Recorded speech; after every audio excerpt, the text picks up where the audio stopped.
Well, my name is Matt Thomas. I have been in the CLDE program since 2008 started with a partnership between Jefferson County School District and University of Colorado at Denver, and there was a cohort that I started with.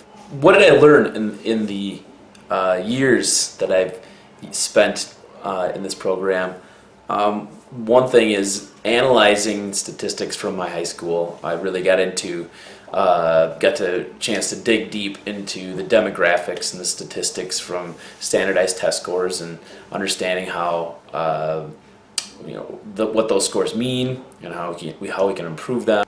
Developing theory into practice is another thing that I got a chance to improve. Of course, I've been teaching for a while, but the theory had been missing from my practice and my teaching in my classroom. So, of course, now I'm using lots of strategies that have been research-based, proven to be successful.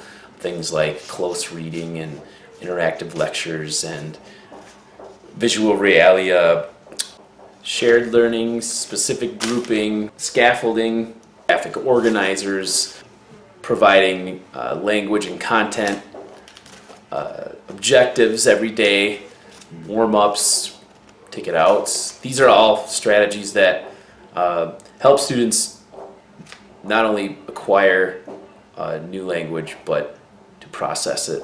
Teaching at Alameda International High School has been a huge challenge. You know, you have a lot of ESL students, and knowing how to reach them properly is a difficult thing, and these courses have completely helped me out with that.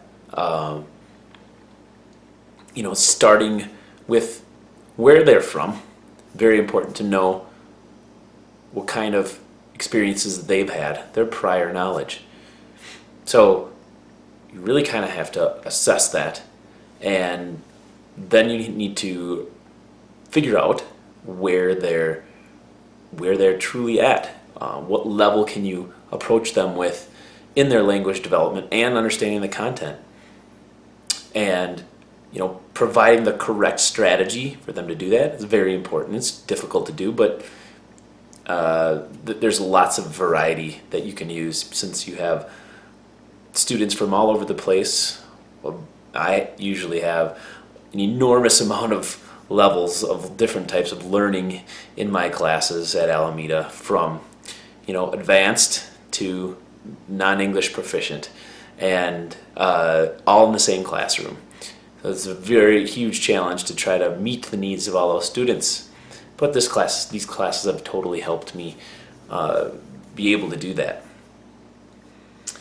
So you assess what their prior knowledge is, or what they know, provide them with the correct scaffolding to develop the new academic language, and then allow them the opportunity to have a genuine experience, to process it, whether it be in a lab, an activity, even a video, being able to discuss it, a debate, even field trips, to provide the opportunities for students to go on field trips to use the academic languages is an amazing experience for them to have. But a lot of times they may not realize it, but they remember it for the rest of their life.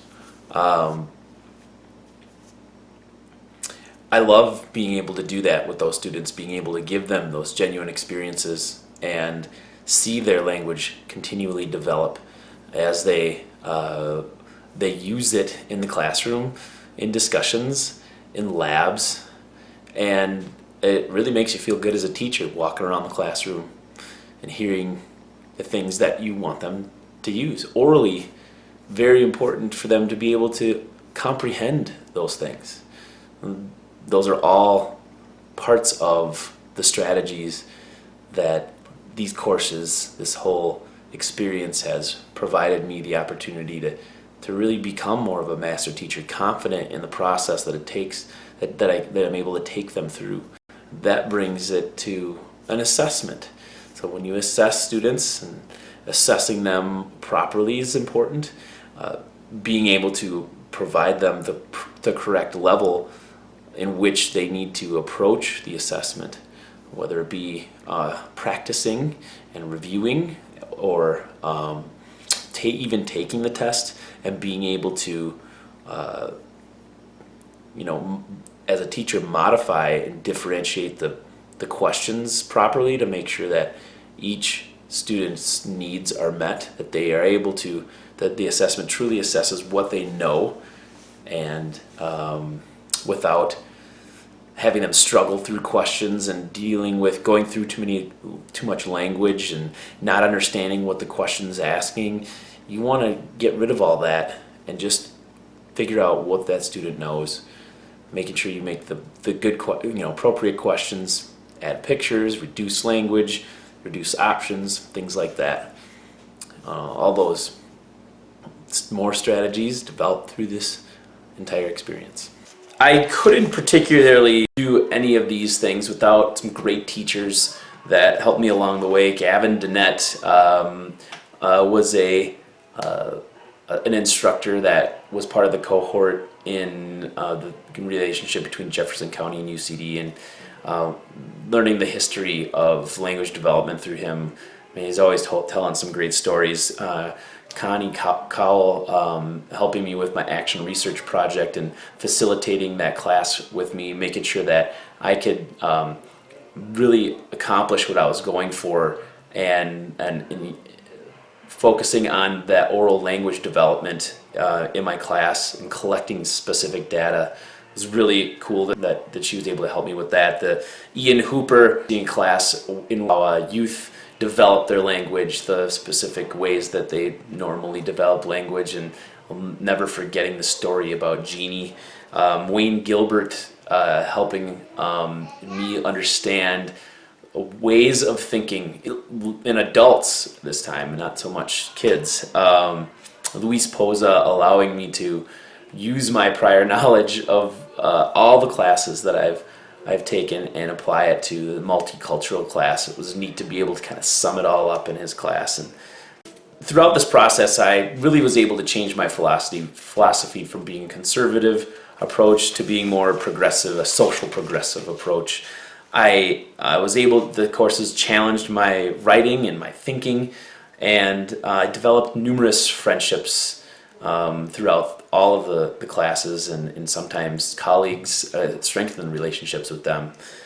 Really grateful for the opportunities that I've had through these classes, and to really make me just a better teacher. And when it comes down to it, English as a second language strategies really are just good practice.